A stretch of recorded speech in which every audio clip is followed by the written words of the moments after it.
जी नासीन मौसम बाबत तव्हांखे अहम ख़बर ॾियूं अपडेट कंदा हलूं। तव्हांखे अगकथियूं अधूरी रहिजी वयूं, मोड़े जी माग ते मींहुं न वठो। मौसमियात खाते अॼु शाम या राति कराची में बरसात जी ॿीहर अगकथी कई आहे।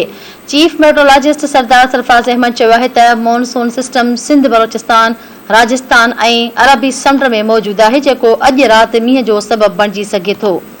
चीफ मेट्रोलॉजिस्ट मूजिबि बरसात जो पहिरियों सिस्टम 5 जुलाई ताईं सॼी सिंध ते असरअंदाज़ थींदो, जॾहिं त ॿियो सिस्टम पहिरें सिस्टम ख़तम थियण खां 18 कलाक पोइ असरअंदाज़ थींदो।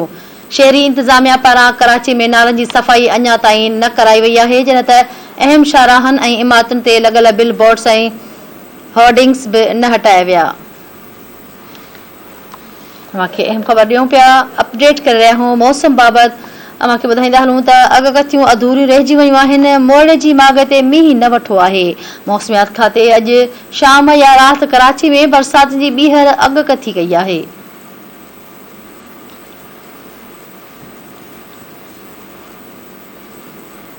कई पिया चीफ मेट्रोलॉजिस्ट सरदार सरफराज़ अहमद चयो आहे त मॉनसून सिस्टम सिंध बलोचिस्तान राजस्थान ऐं अरबी समुंड में मौजूदु आहे, जेको अॼु राति मींहं जो सबबु बणिजी सघे थो।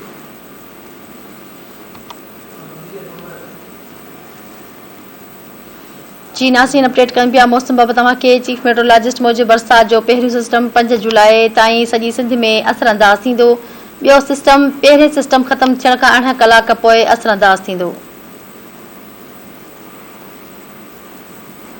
तव्हांखे कयूं पिया न त शहरी इंतज़ामिया पारां कराची में नालनि जी सफ़ाई अञा ताईं न कराई वई आहे।